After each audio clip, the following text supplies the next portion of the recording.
Welcome to the first episode of the Wild Strength podcast, where we will talk about all things wild and all things strength related and really everything in between. Today, my guests are, I almost said Jesse, James. James and Bree. My guests are James and Bree. Before every episode, I'm going to ask my guest what their walk-up song would be, and we'll play 10 to 20 seconds of that walk-up song. And that is mostly for you as the listeners to get an idea of who you're listening to on the show. Maybe it's something that I learned new about the people that I have on here if I do already know them. And then we'll kind of get into the introductions. So, James, I'll let you kick it off with your walk-up song here.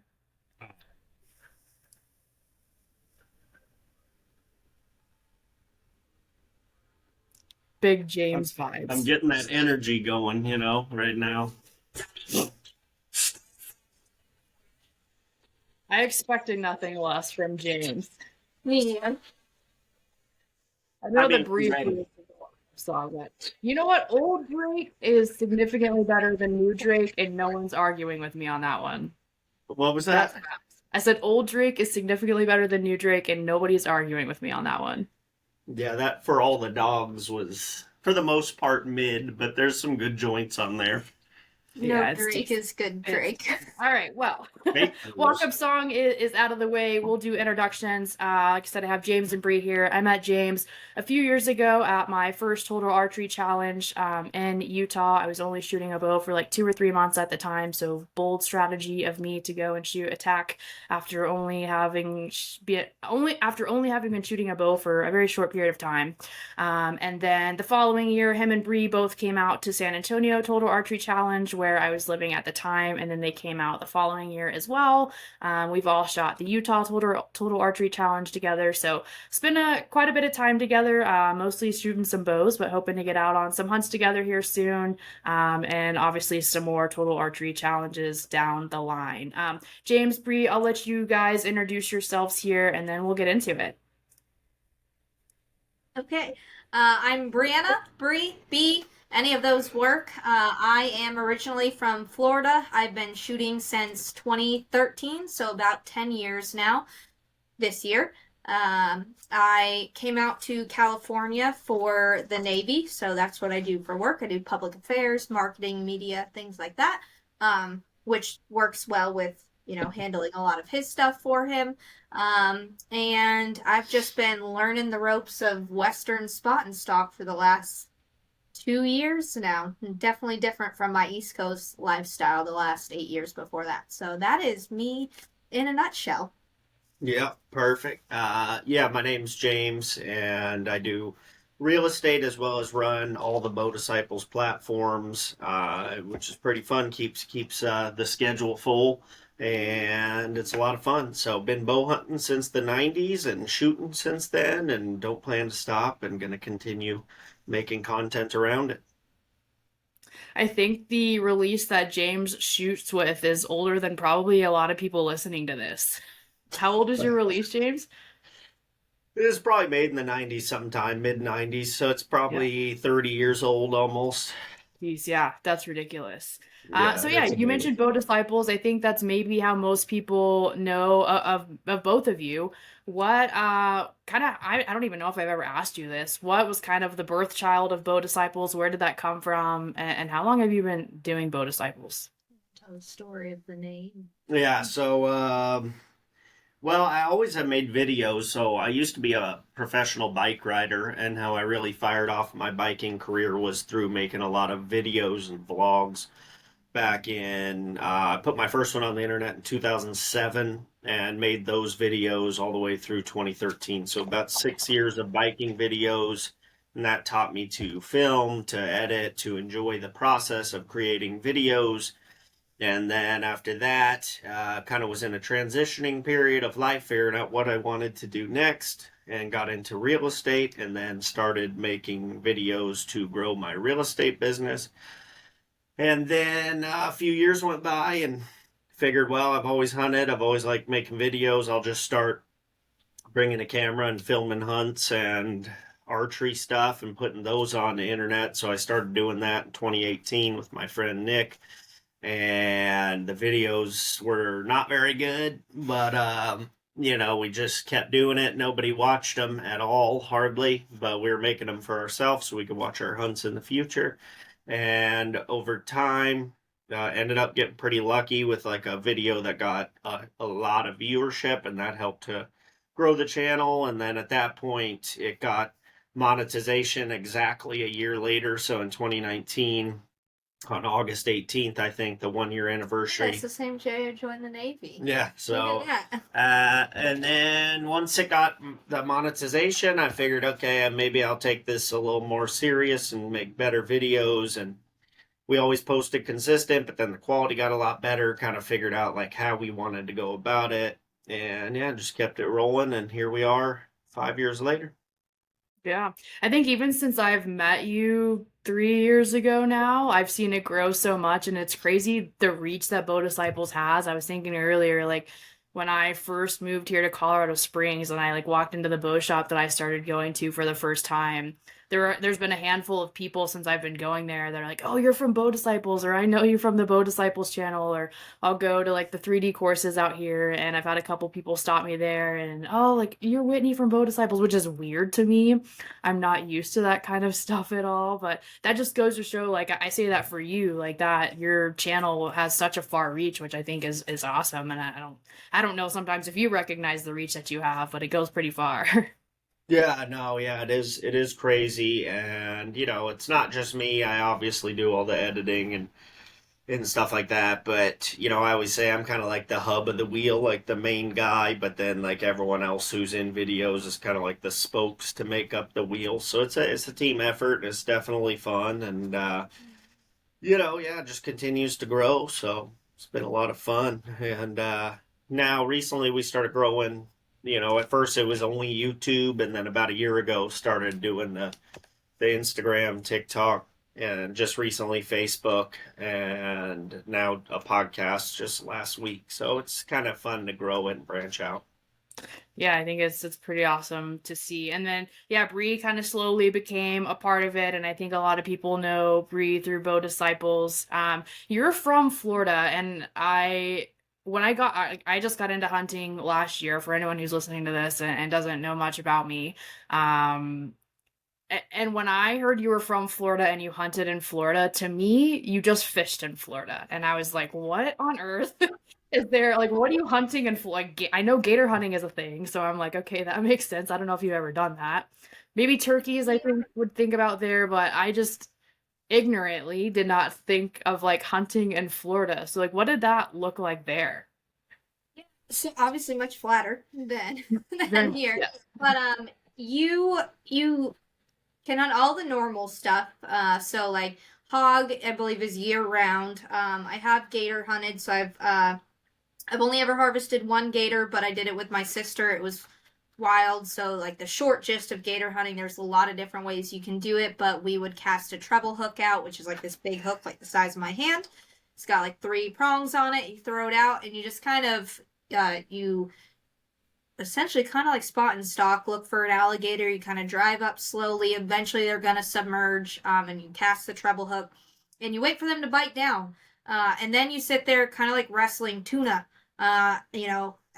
deep sea fishing until he gets tired and he surfaces next to the boat. And we would take a bang stick, which is essentially like a stick loaded with a PVC stick or something, loaded with a shotgun shell, and you aim for just behind the back hard part of the soft part of their skull, and you pop it, and that kills your alligator. So I've done that once, and my sister actually like hit it in the wrong spot, and as a wild, I wish I can find the video, but like exploded brains on her face. That sounds pretty redneck, if you ask me. Yeah, it is. There's like more redneck, like frog gigging. I've gone frog gigging Heck before. yeah. Go out and like take a trident and get frogs. I think they taste better. Yeah, I've told him he's got to go for like a 2-week trip. You can come. We're going to take everybody, and we're just going to like go down the line of all the wild things you can do in Florida. The swamp people things. Yeah. I have never hunted. My sister has, but you can go because they're invasive, iguana hunting. So you can shoot iguanas out of trees on the canals or on the banks, things like that. But normal deer hunting exists. You can run dogs in Florida, so that's another style of hunting that doesn't exist in all states. So I did that for my first couple of years of hunting while tree stand hunting for deer. Um, and then what else have I done out there? So what does that That's look like? Like all I'm familiar with as far as hunting with dogs is like they can blood track. Do they do more than that when you're hunting with the Yeah, dog? so they're actually when you go to run dogs for a deer, they're actually scent trailing. Um so we would get up in the mornings, we would look for before sunrise, we would look for tracks that look freshest crossing the road. And then you pretty much pull out your best dog out of the box, and you on a leash, let him go, kind of a little ways, and that good dog is going to give you the telltale sign of if it's a fresh track or not. If they start barking like crazy, you know you can let him go, and then you kind of let him out in front, and then you let the rest of the box out, or however many dogs you want to behind. And those dogs run in and they will just bark nonstop as they are essentially winding, scenting a deer. And your dogs usually run with GPS collars, and you sometimes you double stack the collar with like an antenna collar on it just so you have a fail safe in case the GPS goes out. And you watch that GPS and you watch the little, ins and outs that the dog is doing, and you can kind of see all the roads that are around. We call them blocks because a lot of Florida blocks where I was were pine forest. And so you hunt with a party, a group of trucks and people, and what you'll do is kind of pre-stage before you let the dogs out where you think, and you get good at it on like where deer will typically cross, the blocks well, just like, hunting at certain areas. And you set up around the block and people are in their trucks or outside of them, kind of just waiting. And you start to hear dogs and watch them on the GPS get closer and closer to crossing a dirt road within the forest. And your goal just is to be out there, be ready with your shotgun, and as soon as that deer crosses the road, when he's across, you can shoot. And then if you knew you hit him, well, you're going to try to pull the dogs as they cross the road, which is a cluster and a half because they do not want to quit. Those dogs are born, bred, raised, and trained to sniff out deer. So it's kind of like jumping on I don't know, like a trampoline. Like most of the time you just hit the dirt and miss the dog because they go right around you. But it's fun, it's wild, it's very intense and fast speed when you're actually running a deer. And then it can be really slow when you're not. But that's dog running in a nutshell. A lot of tree stand sitters hate dog runners, just because obviously they, you can't help where the dog goes and where the deer goes. But a lot of hunters also get deer because they ran in front of their tree stand, which they normally wouldn't have, because you scoop a lot of deer up when you're doing it. So I see it both ways because I, did both at the same time. I don't find anything wrong with deer hunting, especially our running dogs, because they're really like your best friends. They're just like your house dog if you treat them that way. So, I had names for all of mine. I would go outside and play with mine every day in their pens. And it was just a lot of fun. And then at the same time, I love tree stand sitting. So to me, I don't see the harm in it. You treat them well. You've got water boxes on your dog boxes in the back of your truck. So every time you pull them off, you might trade him out for another dog. You let him rest. You let him get water. And dogs were raised to do this, that dog has been bred to be a house dog, but a dog was never meant to be a house dog. So it's really, to me, better than them sitting in your house or sitting in a cage all the time. They get out all year round. Even when it's not deer season, they get out and they get to run fox during fox season. You can't kill fox, but you can run fox. That's dog running in a nutshell. Yeah, different strokes for different folks. I feel like there's really nothing wrong with it, and inherently like or ethically wrong with it or anything like Yeah, as that. long as you treat the dogs right, there's nothing wrong with Yeah, it, yeah. I could I mean, see where maybe like tree stand hunters would be relatively annoyed. yeah. But if you're a dog runner and you're in an area where you want a tree stand hunt, maybe run dogs or the other way around, right? Like find somewhere where there are areas like where maybe that wasn't allowed, or is it the whole like statewide you can do it anywhere? As long as, so again, I don't know if people can comment on this podcast or what. Correct me if I'm wrong, and laws could have changed since the last 8 years when I don't know where it's going. But it was in certain areas you couldn't hunt in all areas because we have things like WMAs or wildlife management areas in Florida. Okay.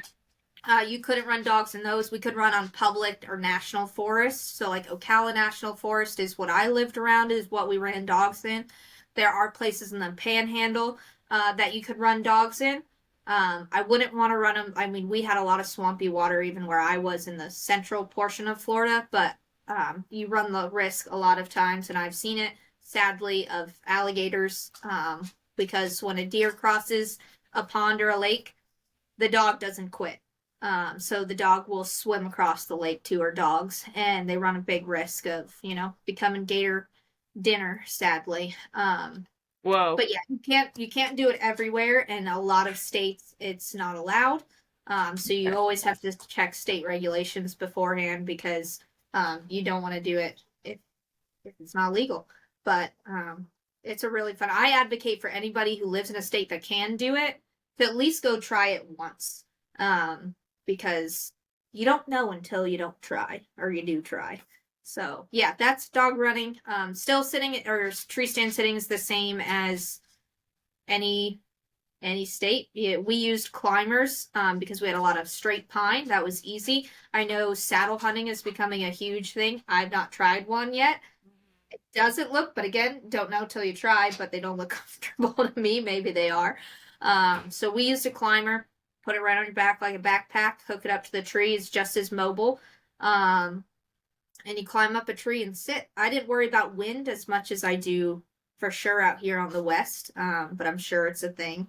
And that's a lot. Fishing is huge. I'm a huge bass fisher. I haven't much since I went out here. I've fished like 2 reservoirs and have caught nothing. Zero fish. A bunch of Zero for like 2 right now. So, can someone teach me how to bass fish in California? I will love you forever because I miss it. But there's a lot of great hunting in Florida. We call them like swamp donkeys. There's down by the Okeechobee. There are actually huge whitetails. So we don't have mule deer or any other deer. We do have coos, or not coos. Sorry, gosh, what are they called? Key deer, but they are endangered and you can't hunt them. But they're the cutest, tiniest things. They're like this tall. I mean, they're like 3 feet, if that. They're adorable. They got these little tiny mini racks. They'll come up, and you're not supposed to feed them, but they will come up and eat out of your hand. I have not fed one. Yeah, that's Florida hunting in a nutshell. Yeah, nice. And there's bow fishing, which you can do in California. Okay. Yeah, you can do in most places too. Yeah. Yeah, James, I was gonna make a joke when you got up to go to the bathroom that if you were gonna be gone for a long time, it was gonna be very evident what you were doing in the bathroom. If you're listening to this, nobody would know, but I would still would have ratted you out anyways. But you had an acceptable amount of time. It's the coffee. It's the coffee. Coffee does that to you. Yeah. So then you move from Florida, you get into the Navy, that kind of takes you to the West Coast, and then you kind of get into that style of hunting. James, obviously that's what you've kind of been doing your entire life. You're not hunting iguana in California, I know that's for sure.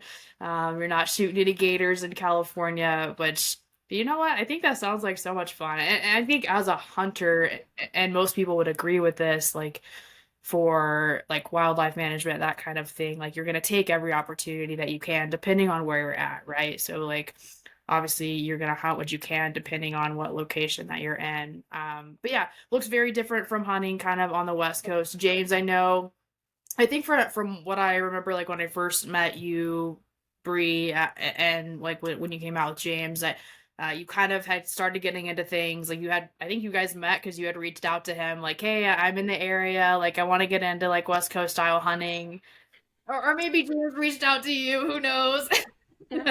Who There's a knows? follow, and then there was a reach out, and Okay, that then it works. went uphill from there. Yeah, slowly uphill, and then some roller coasters and uphill. Like that's how it Oh goes. yeah. But yeah, so I think it's really cool that you were kind of able to meet someone out there who's able to help you, James. Obviously, like you said, you've kind of been doing this your entire life. Um, do you feel like James has kind of, I don't know, like the role maybe that he's played and like preparing you for these times? And then, like for both of you, like both of you can answer this question. Like, how do you go? Obviously, Bree going on your first like backcountry hunt when you have to put miles and miles on your feet. Like, how did you prepare for that? And then, James, like each year that you do this continually, like, have you kind of evolved over time how you prepare for these hunts? Like, what does that look like for you guys? Yeah, I can speak to mine, and then he'll definitely speak to his because his is a little different, obviously, than me. Having never Western hunted and knew anything about, I literally learned from YouTubing like what glassing was. I didn't even know that was a word. Yeah. I was like, is this a new trend? And I texted it to my sister. So I'm just like, no, that word's been around. It's like, oh, I didn't know what glassing was. Yeah. Um, but yeah, I met him, and obviously we first initially spoke because I wanted to get into hunting in the West here. And then through kind of getting together and whatnot, he essentially became my teacher and guided me through like my entire first year of learning what Western, hunting is. And with that, he really pushed for the fact that like I needed to get into the gym. I needed to start weight Yeah. training. I needed to, be doing cardio and things like that because it is a lot harder. And man, was the first Arizona trip was my first one last year, and the first day he and Matt, also on the channel, said we're gonna take her through the ringer, and they did. I think we put in 15 miles just the first Hell day yeah. hiking. Yeah, and I James, already was that just intentional to see where she was? Like, were you just trying to see like how much she was prepared for that, or did that just happen? No, that was just situational.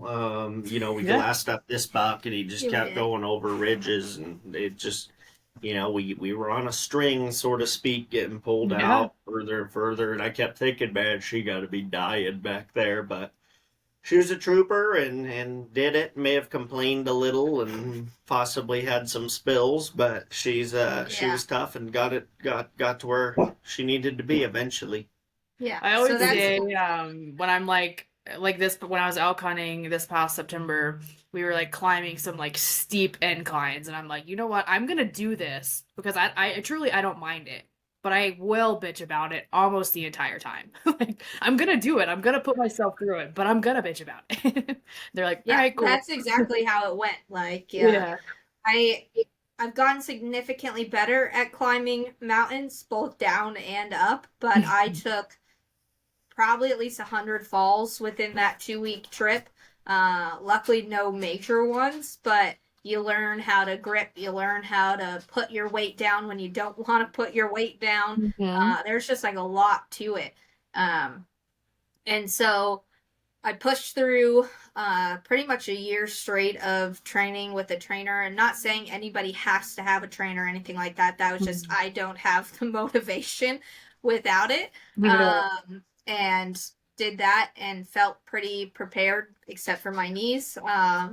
And then I've kind of taken a hiatus just with work picking up and whatnot over the last like 4 months. So slowly getting back into running the last 2 weeks, to push myself back into the gym.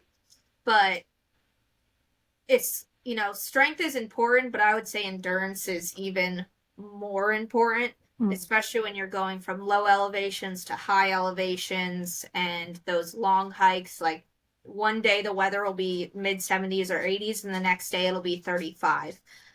So endurance is key.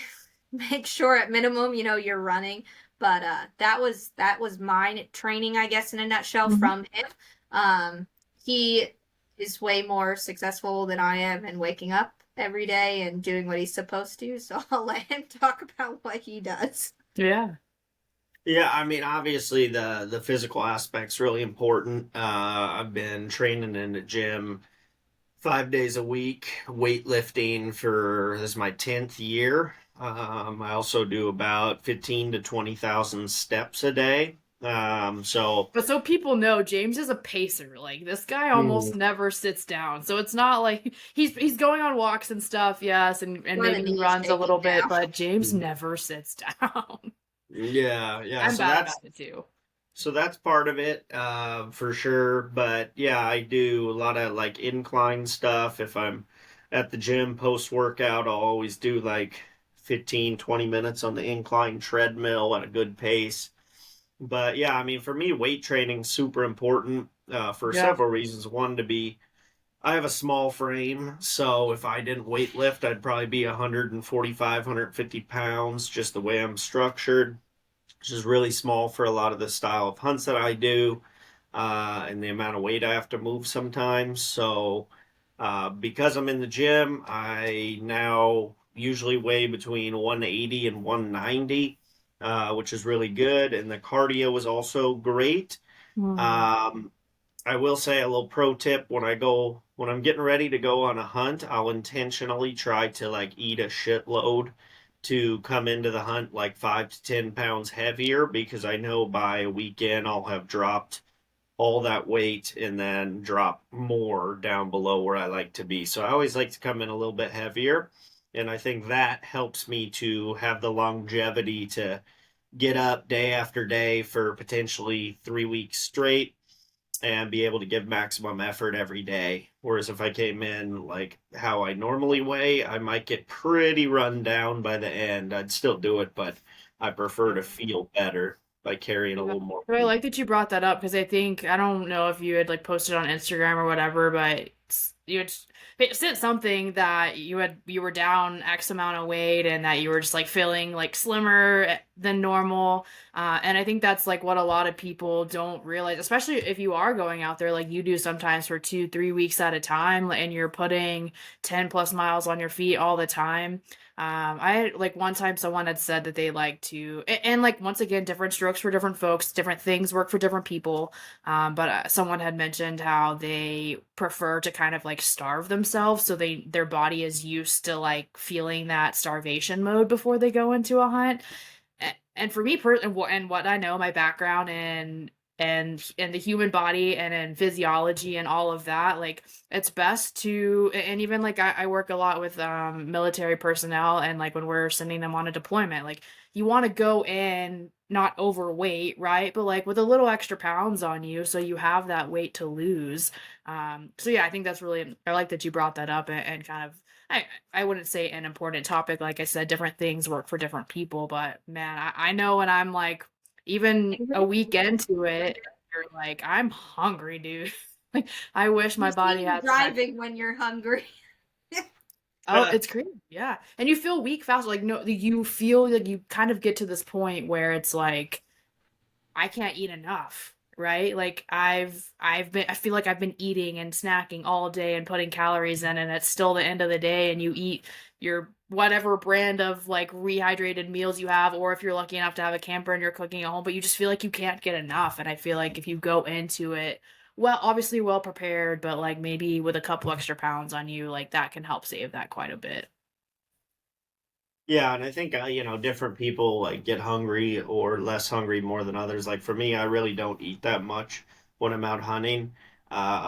Maybe like one pack of fruit snacks throughout the day, and then like a dinner. I just am not like a huge appetite guy, but that in itself is another reason why I like to come in a little bit heavier because I know about 20 pounds, so I prefer to be 10 heavier, so I'm really only coming down 10, type thing.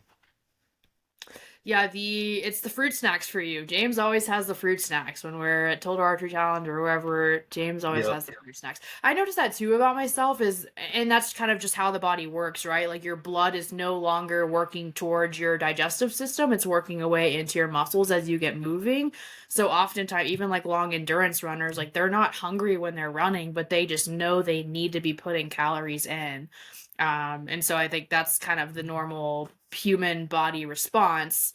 So I even try to at least, yeah, like maybe I have like liquid calories, like they like a lot of places, and it's this could bring up a whole nother topic of like supplements and stuff, which adds more weight to your bag. And I try not to do that. I'm not big on supplements, but having maybe like liquid carbs to some degree, like little electrolyte packets that also have carbs in it, or like you said, fruit snacks is something that's easy to do, like something that's going to digest really fast, so you can get those carbs and that sugar and that energy to your system while you're moving despite not being very hungry. But then also, even at the end of the day, like I find myself at the end of the day come dinner time, like I'm not hungry until I start eating, and then once I start eating dinner, I'm like, oh my god, I could eat everything under the sun.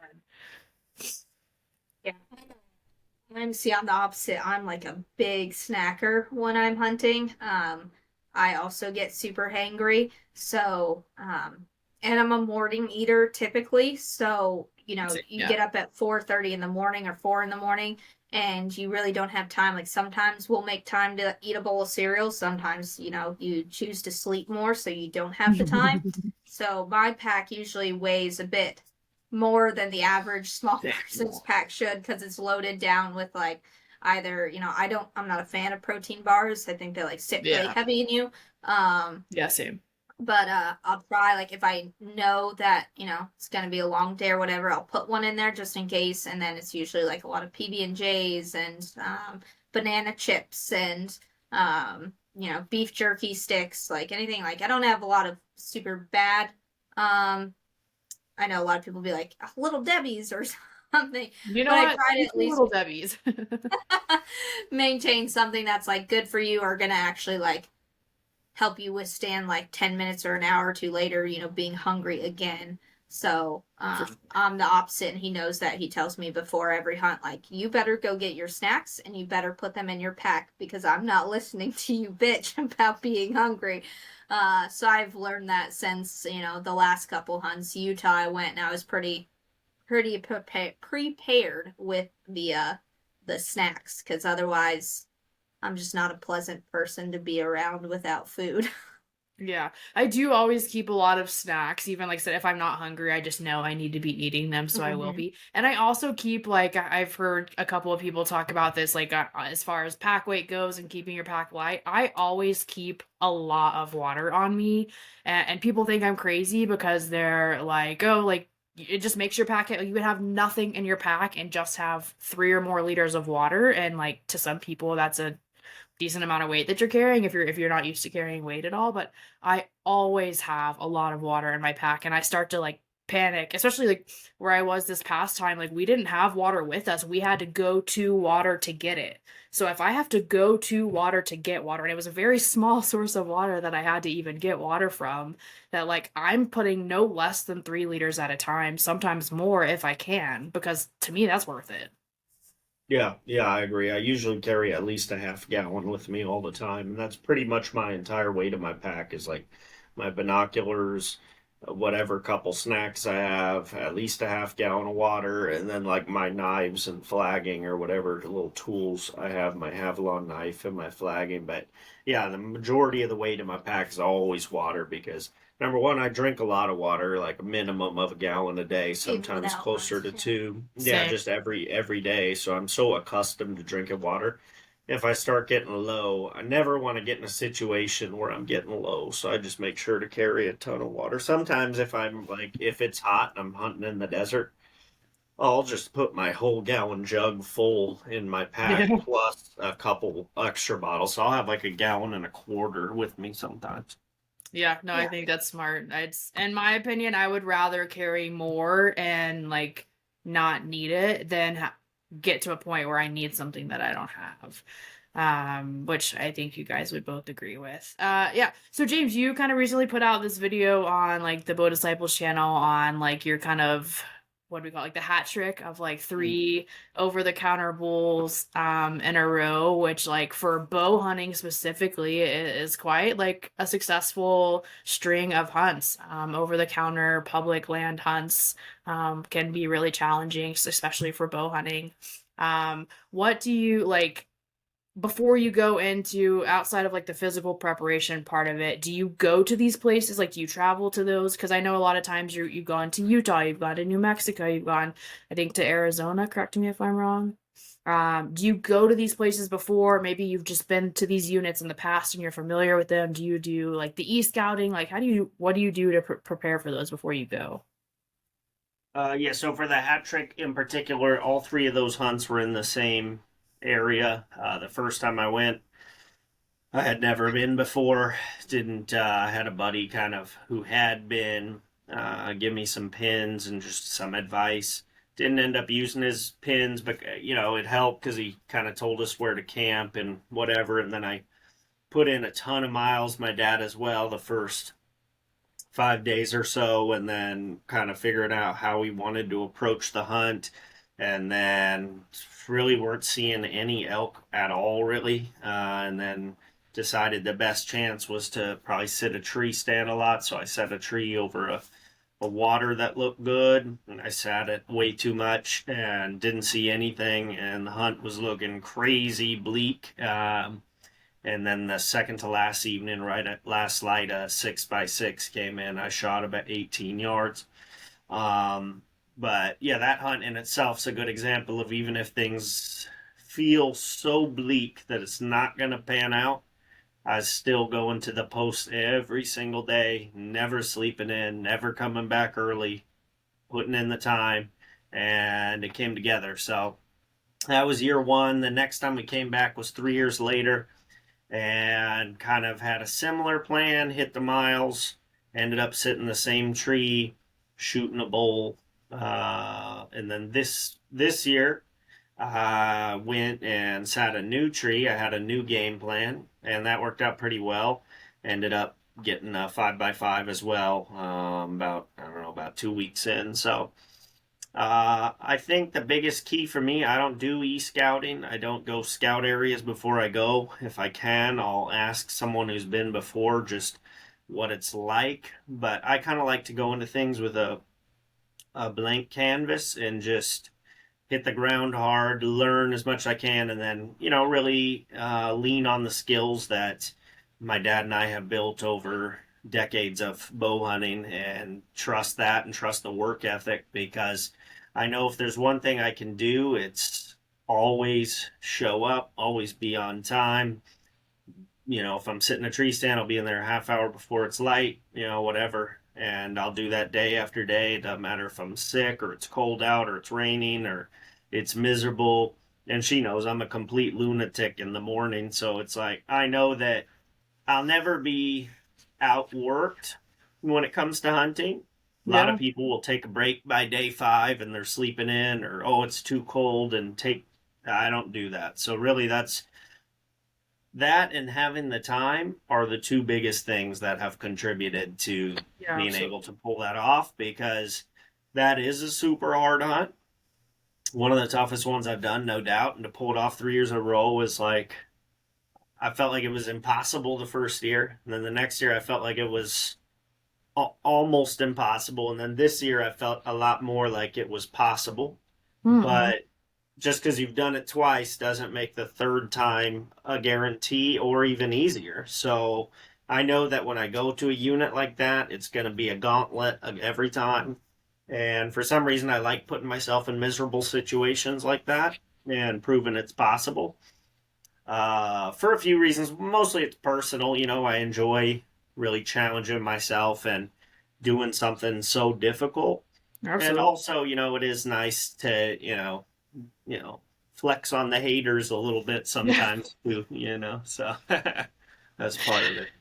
Yeah, for sure. So yeah, you kind of mentioned like it is beneficial that you have the time. Like you can, I think this last time we were out there was it 3 weeks or at least coming up on 3 weeks. And some people might only just be able to be weekend warriors. Mhm. Would you like for the people who aren't able to be out there for 1, 2, 3 weeks at a time, or maybe more if it's necessary, and those people who can maybe just maybe because of work or whatever their life looks like, they're only able to get a few days at a time.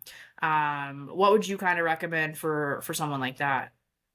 Well, so if you're an out of state hunter and you're traveling to somewhere to hunt, It's tough because if you only have like 3 4 days, it's basically if you're gonna go do a hunt like that, like one of those over the counter elk hunts. Basically, I do not think that is enough time to do it, and it's a Yeah. big cost expenditure for out of state hunters. So I'm not saying you shouldn't do it, but if you do go, I would expect to use it as a learning experience, potentially not even see anything, but you are hopefully at least learning a lot. Ideally, if you're a weekend warrior, that's great, but I would suggest trying to get better tags where there's at least more opportunity. It doesn't mean you're going to be successful by any means Mhm. being in a better unit, but most likely you will see more animals and have more opportunity to interact with animals, which is going to help you to learn even more. So I hate to ever tell someone not to do a hunt, but if Mhm. on those ones in particular, I would only do them if you have like less than 5 days. If you're looking at it strictly as a learning experience where you could catch lightning in a bottle and get something. Yeah, I think, and I wouldn't even bash that because I've heard from multiple people who ultimately say, like, if they're successful every year, whether it is an over the counter unit or a draw unit or something like that, like, they are the people who are able to put the time on their feet and spend time out there. Like, rarely will you come across someone who is, and granted, like, if you don't have the time, that's okay. You're going to try to put the time out there that you can, and hopefully that you are successful with the time that you have. But more often than not, the people that I've talked to are like, it's time on your feet, it's being out there. And at the end of the day, you're not going to kill anything if you're not out there, right? So it's definitely, and I would even, like, it was recommended to me too, and what I did to, like, at least take a week off, like, at the minimum, spend a week out there. Because yeah, just being out there on the weekends, like, you might say it's like you leave Friday night, you're out there Friday evening, you get Saturday, Sunday evening, maybe you finally see something Sunday evening, which you have to go back to work Monday morning. And then by the time you go back next Friday evening, that bull's probably not in the same spot that it was the last Friday evening that you were there. The other thing, James kind of, I asked for his opinion when it was coming close to like the end of my time out there. And granted, I was like, my job does afford me a lot of time to be able to go out, so I did. Yeah. Um, but towards the end of it, I was like, what do you think I should, do when I'm running out of time? And he was like, sit all day. And now I am not James, so I did not sit all day. But it was kind of like the last couple of days that we did end up starting to, we did have little breaks instead of, staying out all day, but we would get down after sitting in the morning and then we would go still hunt through like a good few hours, or we'd come back for an hour for breakfast and then go right back out and still hunt for a few hours before coming back and then heading back out for a still or a freestand sit for the evening. And then Ted ended up actually, through still hunting, they found a really great looking spot. It's really shaded. It was a spot he had been, close to where he had been glassing up things and whatnot. And so, Ted was down to the wire too, and he got down from his tree stand, and then he went, if you make him back and went back out, but went and sat there the rest of the day. Like, if you only have 5 days or 4 days to hunt, like, even though there's a good chance you're not going to see anything through those long periods of the day where they're bedded down, you never know. So try and find yourself two spots. Find your, your morning spot, and find a spot that looks good where they might come, say we're talking about an elk hunt, but a watering hole or things like that, that you could have an opportunity of seeing them when it's hot out or whatever the case may be. But don't waste any time, just literally stay out all day. Yeah, yeah. Sitting is hard. Like, I spent, Oh let's see, yeah. a total of, I think, 16 or 17 days out of September, like, elk hunting in the backcountry, and then I went for opening weekend of archery season in Texas to just sit in a deer blind. And granted, like, that's how you have to hunt in Texas. Like, yeah, there's some opportunities for spot and stock, but very far and few in between, especially depending on where you're at.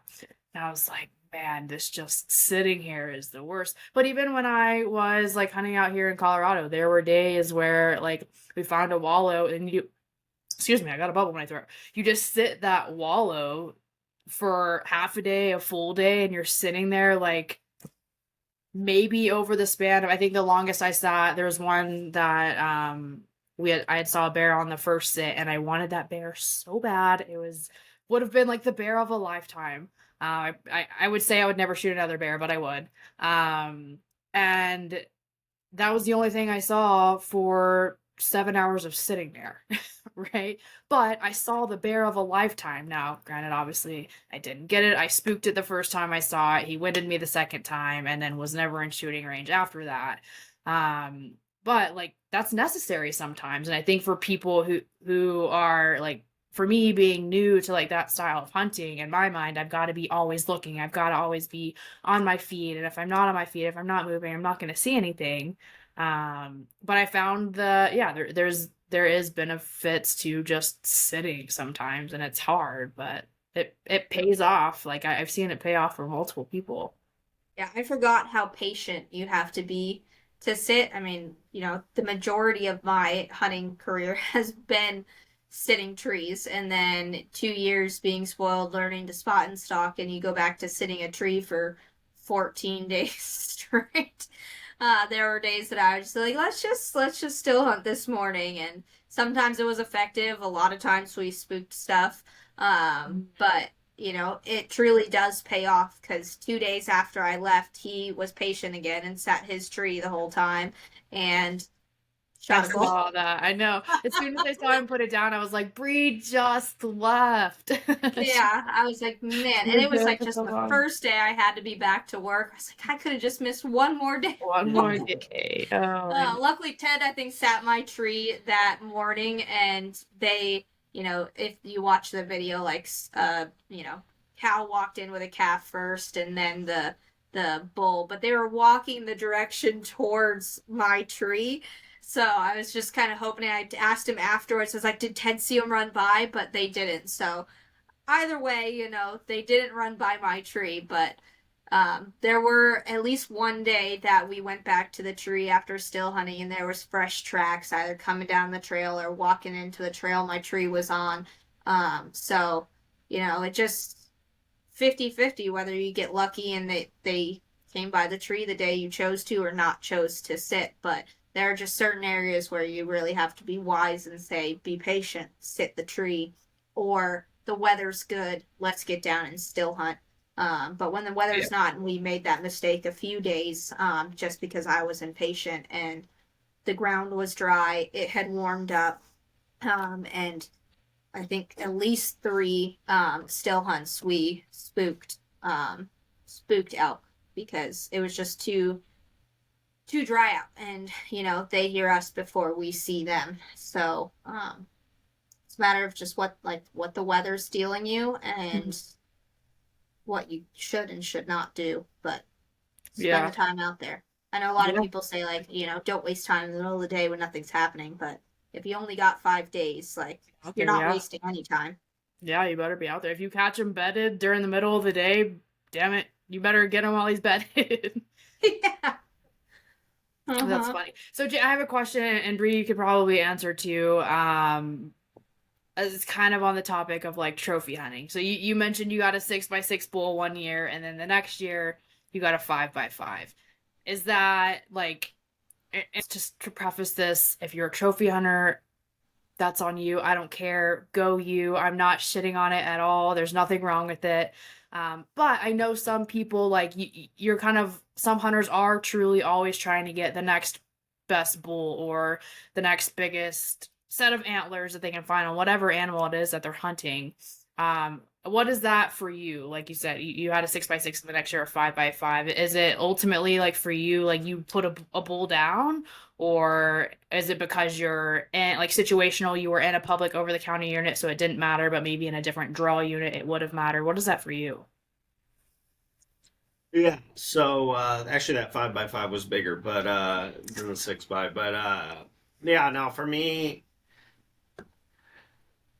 I think that when people say trophy hunting, it gets like a negative connotation. It's like just because I trophy hunt and want more big bucks or more bigger elk, bigger deer. and want to try to keep getting larger ones, I mean, the meat is still in the freezer. You know what I'm saying? And Yeah, absolutely. Yeah. they're bigger animals too. So it's not only bigger antlers, it's more meat as well. So I think Absolutely. that trophy hunting is, if anything, I kind of look at it as where your level is as a hunter. If you're a brand new hunter, no way you should be holding out for a monster buck or a big Absolutely. bull. Yeah.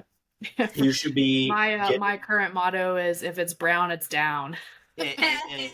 exactly. So when you're newer, whatever's legal, you should be trying to put moves on every time and learning how to close that gap if you're stalking or if you're sitting a tree or a ground blind, learning how to draw your bow quietly or learn about all the different things there are to learn about in hunting. Yeah. Do that while, if it's brown, it's down hunting. Then once you get very proficient at that, then you can go, okay, now this time I really want to get a 4x4 mule deer buck. And you can try that. Say you have 2 weeks to hunt. You say, I'm going to hold out for a 4x4.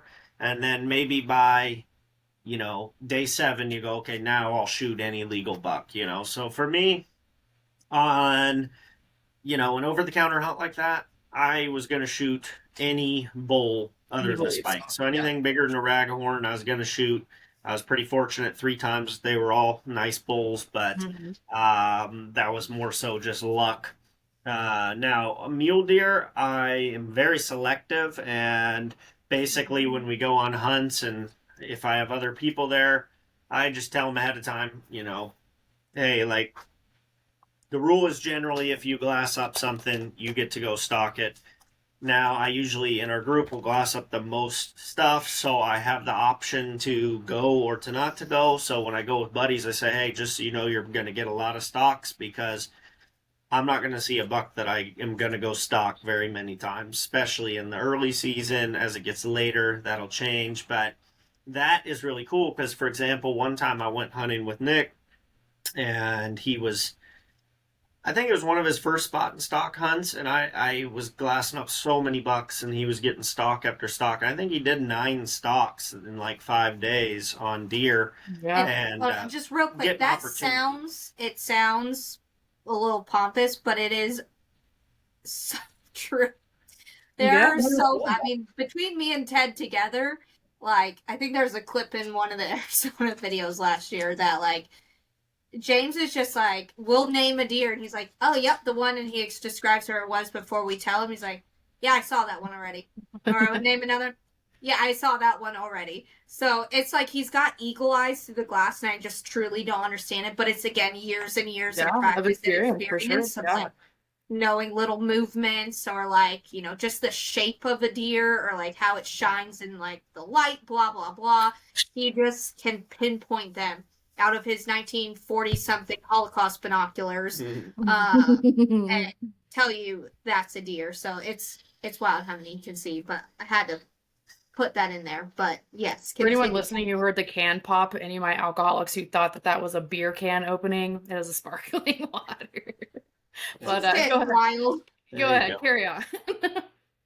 But yeah, I mean, I think that, going back to that trip for Nick, he didn't end up getting a buck, but I mean, he did get so much experience from putting in stock after stock after stock. You learn a ton. And then finally, when I saw a buck I wanted to go after, I went in on a stock on that. But he was always first up to bat. And I think that most hunters probably are probably still in the phase where they should do more stocks and get the practice.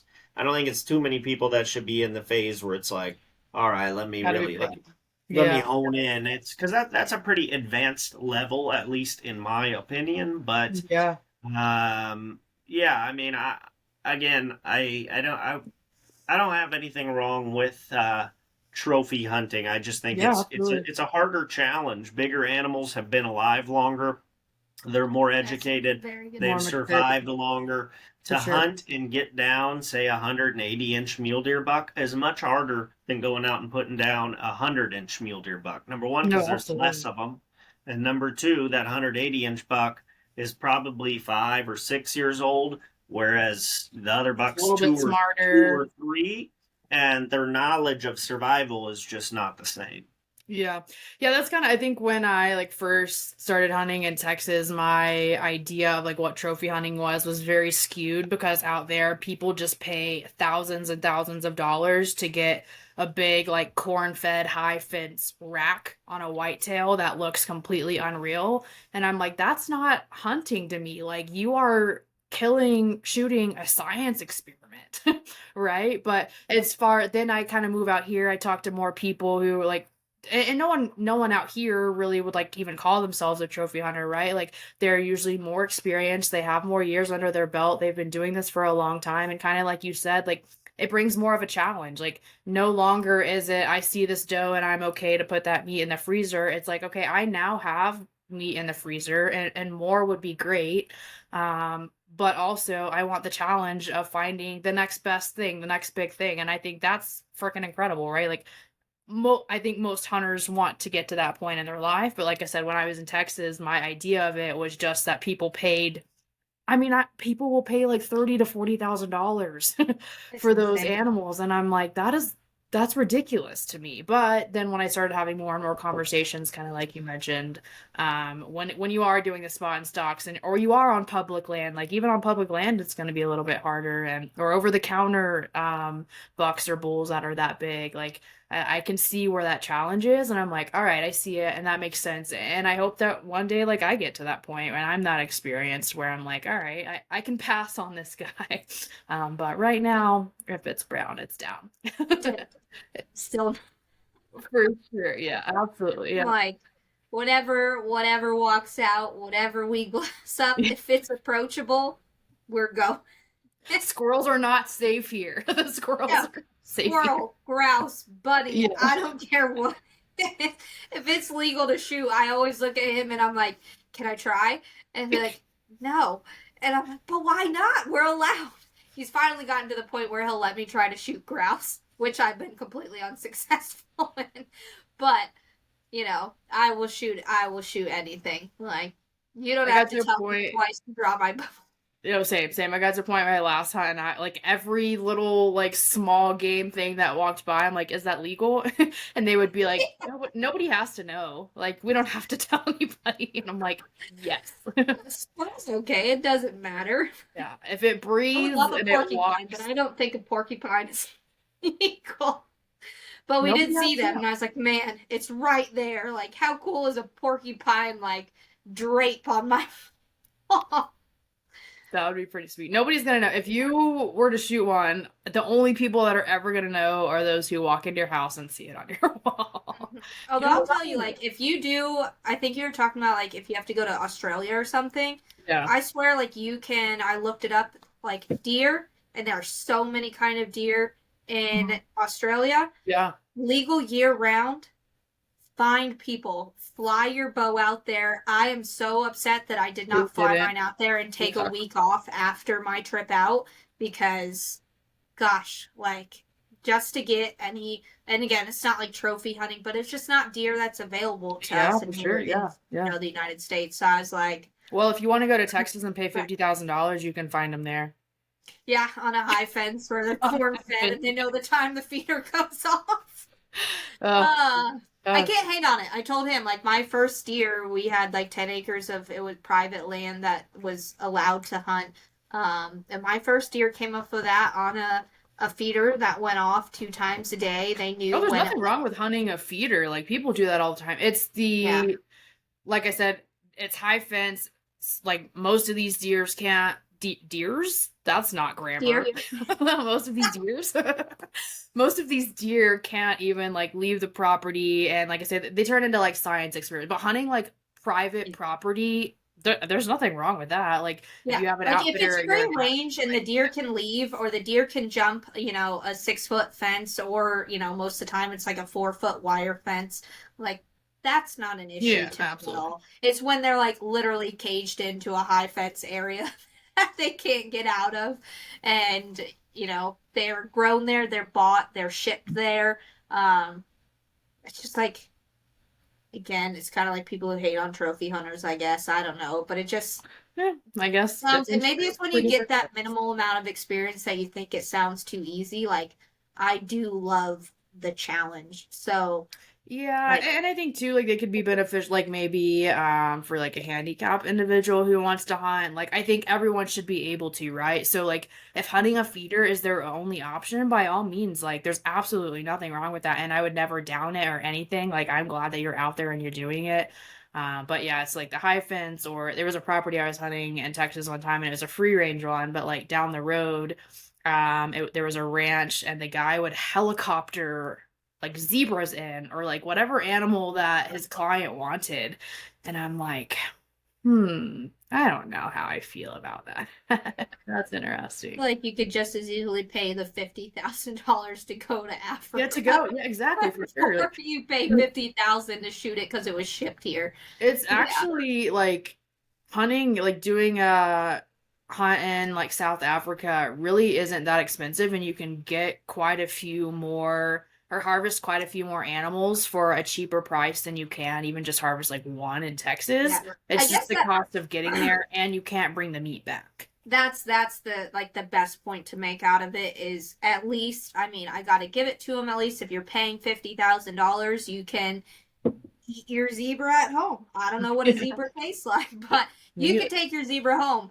Uh, but yeah, like that's, I think, where people get a really bad rep from doing, like, either. Yeah, out of country hunting because you can't bring it home. But that's not to say like that's a whole nother topic in itself. But a absolutely. lot Yeah. of those are at least good outfitters in, Africa and other countries.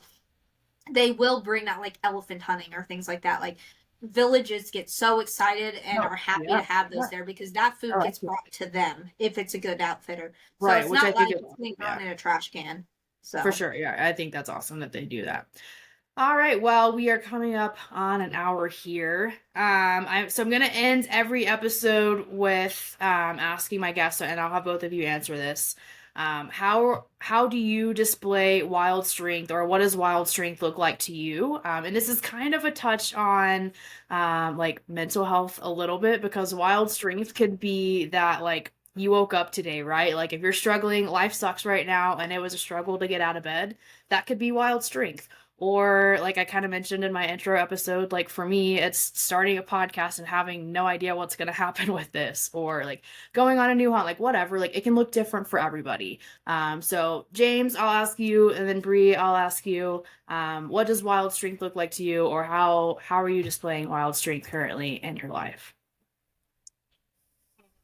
I think that one thing that I would call strength that I've gained from hunting specifically, just to tie it back home, is I think that how you approach hunting can be transferred to how you approach life. Mhm. So when I go hunting, I know I'm going to be up every single day, no excuses. I'm going to put in maximum effort in any of the hours that I'm available to hunt. And I think that I'm able to use that same mentality to attack life in itself when I'm not hunting. So I think that's really important. And if you don't just compartmentalize how you attack things when you're hunting, but you attack your whole life with that same mentality that you attack hunting, I think that right there is wild strength that will make you a better person and positively impact your life. Yeah, I think that's great. I've kind yeah, of realized the same too. Like, it's just anything challenging, right? Like, if you put yourself through something that you deem is like challenging or hard, that can play into all aspects of your life. Yep. Bree, how are you displaying wild strength, or what does wild strength look like to you? yeah. To me, it is. I think you hit the nail on the head. It's that mental fortitude that you gain from going out there. So I'm a 5'1", on a great day, 120-pound female. So going out and like finishing a day, even if, my knees are the size of watermelons at the end of the day, but knowing that I can say I lasted, not just a day, but like the whole hunt, keeping up with someone who's stronger than me, someone who's bigger than me, someone who's done this way longer than me. And I said, I'm gonna bitch and moan while I'm out there. Well, But absolutely, yeah. or I'm gonna fall behind, or I'm gonna say go ahead. But at the end of the day, every single day, I put in, or if we're together or who I'm with, I put in the same amount of miles. I put in the same amount of effort, getting up, or more effort for my little size, getting up and down that mountain. Yeah. You gain so much mental strength out of that. Like it equates to confidence, that a lot of people, I feel like, in today's day and age, don't have, or really put a lot of, like, you know they look inward too much and say, I can't do something, or I'm not good enough. And then you go out there and you do that. And it's like, F you. No, I am good enough. It might be hard. It might hurt my body physically, but I finished every single day.